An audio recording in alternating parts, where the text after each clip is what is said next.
ஒரு பசியால் வாடும் தம்பதி, தனக்கு முன்னாடி மற்றவர்களுக்கு உணவளித்த ஒரு மனைவி, பணத்திற்காக அனைத்தையும் விட்டு விலகத் தயாரான ஒரு கணவன்.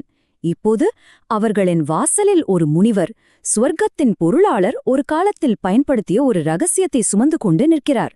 முதல் பாகத்தை நீங்கள் தவறவிட்டிருந்தாலும் பரவாயில்ல, கதை காத்திருக்கும். ஆனால் இந்த சிறப்பான போனஸ் மாதம் காத்திருக்காது. சுமேதாவும் பவித்ராவும் பசியால் வாடுகிறார்கள். ஆனால் அவர்கள் செய்யும் முதல் காரியம் கொடுப்பதுதான். அந்த முனிவருக்கு அமர ஓர் இடம், குளிர்ந்த நீர் மற்றும் தங்களின் கடைசி பிடி உணவு என அனைத்தையும் முதலில் கொடுக்கிறார்கள். நமது மரபில் ஒரு புனிதமான நபரை பார்ப்பதே தரிசனம் என்று அழைக்கப்படுகிறது. தரிசனமே உங்கள் வீட்டு வாசலுக்கு வந்த அதிர்ஷ்டமாக கருதப்படுகிறது. ஞானிகளில் சிறந்தவரே, இன்று உங்களை கண்ட மாத்திரத்திலேயே என் வாழ்க்கை முழுமையடைந்து விட்டது. குழந்தைகளாக இருந்தாலும் சரி, பெரியவர்களாக இருந்தாலும் சரி, இதை புரிந்து கொள்ள வேண்டும். அவர்கள் முதலில் கொடுத்தார்கள், இரண்டாவதாகத்தான் தங்கள் தேவைகளை கேட்டார்கள். அறிஞரே, எங்கள் முற்பிறவிகளில் நாங்கள் எதையும் தானமாக கொடுக்கவில்லையென்றால் நாங்கள் நிரந்தரமாக வறுமையிலேயே சிக்கிக் கொள்வோமா? தரிசிக்க ஒரு புனிதத் தலம், கடைபிடிக்க ஒரு விரதம், செய்ய ஒரு தவம் என எதையாவது சொல்லுங்கள். இந்த துன்பம் என்றென்றும் முடிவுக்கு வருவதற்கான ஏதேனும் ஒரு வழியை எங்களுக்கு கூறுங்கள். அந்த கேள்வியை மீண்டும் கவனியுங்கள். அவள் எங்களுக்கு தங்கம் கொடுங்கள் என்று கேட்கவில்லை, எங்களுக்கு அந்த வழியை கற்றுக் கொடுங்கள் என்றுதான் கேட்டாள். இதுதான் பிச்சை கேட்பதற்கும் கற்றுக்கொள்வதற்கும் உள்ள வித்தியாசம். முனிவர் அந்த வழியை கூறுவதற்கு முன்பு, நீங்களும் அந்த உயர்ந்த வழியை கற்றுக்கொள்ள விரும்பினால் அந்த லைக் பட்டனை அழுத்துங்கள். அப்படி ஒரு நாள் இருக்கிறது. அனைத்து உலகங்களையும் காக்கும் இறைவனான ஹரிக்கு, விஷ்ணுவுக்கு மிகவும் பிரியமான நாள். இந்த போனஸ் மாதத்தின் தேய்பிறையில் மறைந்திருக்கும் அந்த மிக உயர்ந்த நாள் பரம ஏகாதசி. நெருப்பு பருத்தியை எரிப்பது போல இந்த நாள் பாவங்களை எரிக்கிறது. மேலும் இது வறுமையால் பிறந்த துன்பத்தையும் கரைக்கிறது. அந்த நாளில் விரதம் இருந்து இறைவனை முழு அன்போடு வழிபட்டு மாலை நேரம் வந்ததும் அவருடைய பெயர்களை பாடி நடனமாடி மகிழ்ச்சியுடன் இரவு முழுவதும் விழித்திருக்க வேண்டும். முனிவர் இந்த உண்மைக்குச் சான்றுகளையும் வழங்கினார். முதல் சான்று குபேரன்.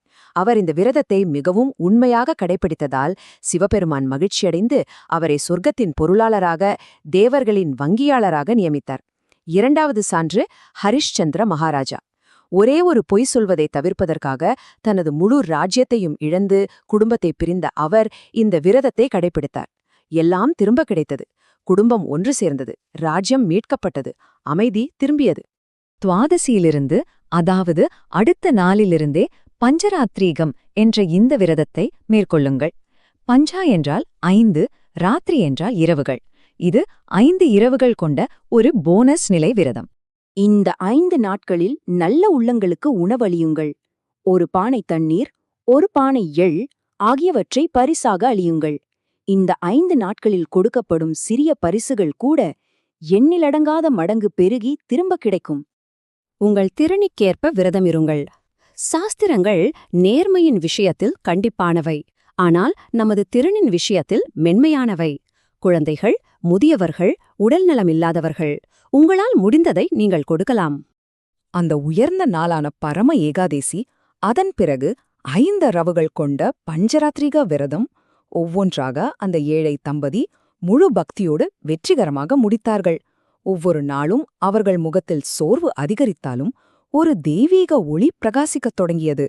அந்த 5 இரவுகளும் முடிவுக்கு வந்தன.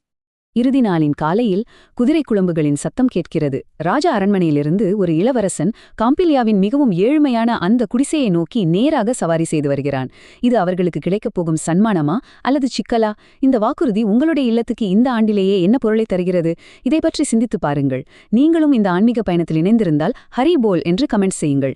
இப்போது கஷ்டத்தில் இருக்கும் ஒருவருக்கு இதை பகிருங்கள். மறக்காமல் சப்ஸ்கிரைப் செய்யுங்கள். ஹரி கிருஷ்ணா. அன்னைக்கு ஊர்ல கடைசி ஏழை வீட்டு வாசல்ல ஒரு சாமியார் நின்னாரு. அவர் மனசுக்குள்ள சொர்க்கத்து குபேரனே பயன்படுத்தின ஒரு ரகசியம். கேளுங்க, கதை இப்படி போகுது.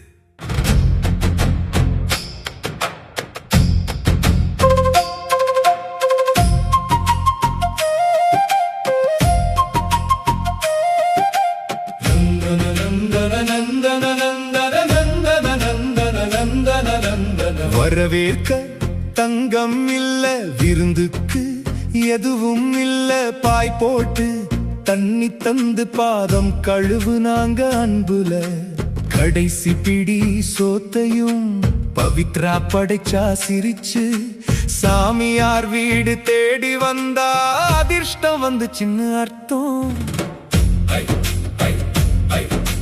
கை கூப்பி கேட்டா பவித்ரா, ஐயா ஒன்ன சொல்லுங்க, முன் ஜென்மத்தில தானோ இல்லைனா வறுமை நிரந்தரமா? தங்கம் வேணாம் எங்களுக்கு, வழிய மட்டும் காட்டுங்க. சாமியார் சிரிச்சாரு, கேட்கிற கைப்பல, கத்துக்கிற மனசு சில. இருக்கு ஒரு நாளு மகளே, ஹரிக்கு ரொம்ப பிடிச்ச நாளு, அதிக மாசத்து தேய்பிரையில ஒளிஞ்சிருக்கு அந்த நாளு. அன்னைக்கு அன்போட நோன்பிரு, இரவெல்லாம் பாட்டு பாடு, பஞ்சு எரியிற மாதிரி பாவம் எரியும், வறுமை ஓடி போகும் பாரு.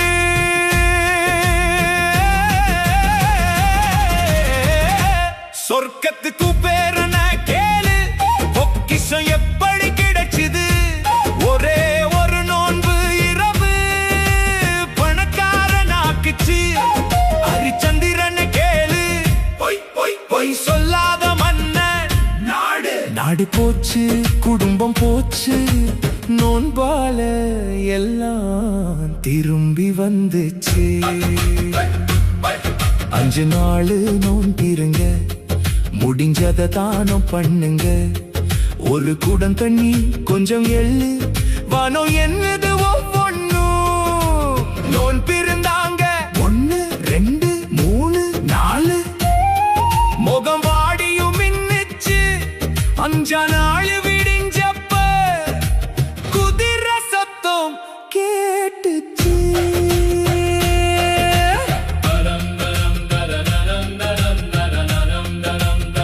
அரண்மனை இளவரசன் பாஞ்சு வர்றான். ஊர்ல கடைசி ஏழை குடிசைய நோக்கி, பரிசா ஆபத்தா அவன் கையில கொண்டு வந்தது அது நண்பா கடைசி பாட்டு. ஹரே கிருஷ்ணா ஹரே கிருஷ்ணா, ஹரே கிருஷ்ணா ஹரே